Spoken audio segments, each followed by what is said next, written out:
Dünyanın en büyük sodalı gölü olan Van Gölü'nde yaşamını sürdüren inci kefali balığı bulunmaktadır. İnci kefali balığı yaşamını Van Gölü'nden sürdürür. Üremek için de tatlı sulara göç eder. İnci kefali balıkları 2-3 yaşına geldiklerinde üreme yeteneği kazanarak bahar aylarına doğru 15 Nisan tarihi itibariyle mansap alanlarına yanaşır. İnci kefalinin üreme döneminde 3 ay boyunca 15 Nisan 15 Temmuz tarihleri arasında İnci kefali avlanma yasağı uygulanmaktadır. Avlanma yasağı başlanmadan önce İl Tarım ve Orman Müdürlüğü ekipleri olarak bizler bir ay boyunca hazırlık yapmaktayız. Yani yasak dönem başlamadan bir ay boyunca biz bunun hazırlığını yapıyoruz, temelini oluşturuyoruz. Peki bu hazırlık çalışmalarımızda neler var? Öncelikle işte jandarma olsun, sahil güvenlik olsun, emniyet olsun, zabıta olsun, bu gibi kurumların üst düzeyleriyle toplantı yaparak bu toplantıda komisyon kararları alınmaktadır. Bu komisyon kararları daha sonra sahada uygulanır. Bu toplantılardan sonra bu sefer yol kontrolleri, jandarmalar, sahil güvenlikleri tek tek dolaşılarak 1380 sayılı Su İlleri Kanunu kapsamında ve de sahada yapılacak çalışmalar hakkında İl Tarım Müdürlüğü olarak onlara bilgilendirme toplantıları düzenliyoruz. Hazırlığımız tamamladıktan sonra 15 Nisan tarihi itibariyle İl Tarım Orman Müdürlüğü, jandarma, sahil güvenlik, emniyet, deniz polisi sahada göreve başlar. Daha öncesinde de bakanlığımızdan gelen bütçe doğrultusunda İl Tarım Orman Müdürlüğü ekipleri olarak bu bütçeyle 12 araç kiralayarak inci kefali av yasağında kullanmak üzere jandarma, emniyet ve sahil güvenlik birimlerine dağıttık.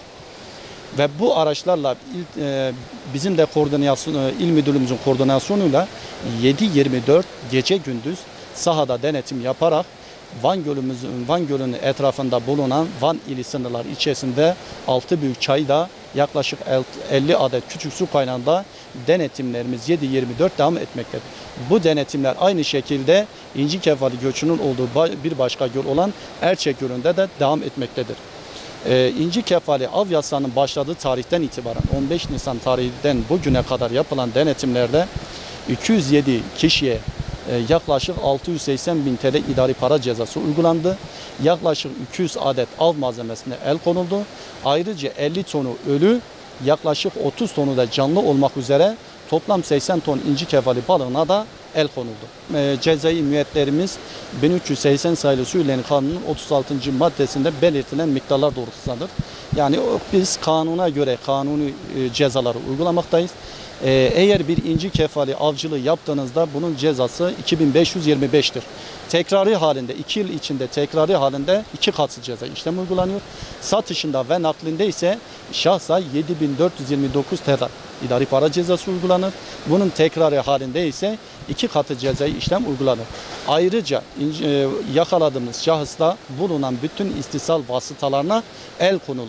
Ancak bunun gemi olan kısmı hariç, gemide eğer gemi sahibi belli ise birincide uyarılır, ikincisi de gemiye de el konulur. Dünyada sadece Van Gölü'nde bulunan ve endemik bir tür olan, yani sadece Van Gölü havzasına özgü olan, Van Gölü'müze değer katan, turizme olsun, 14.000 yaklaşık 15.000 insanın geçim kaynağına vesile olan inci kefali balığımızın üremesine izin verelim. Av yasağında onu avlamayalım, satmayalım, tüketmeyelim, avlanmasına müsaade etmeyelim. Çevremizdeki insanları bu konuda uyaralım ve bilinçli olalım bu konuda.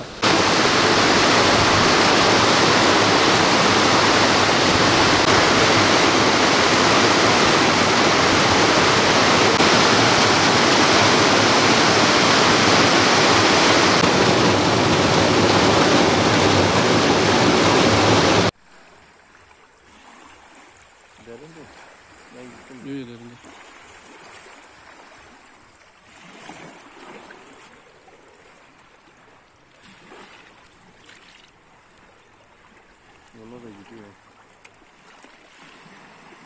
Abi aslında ilk lan. Yerden abi.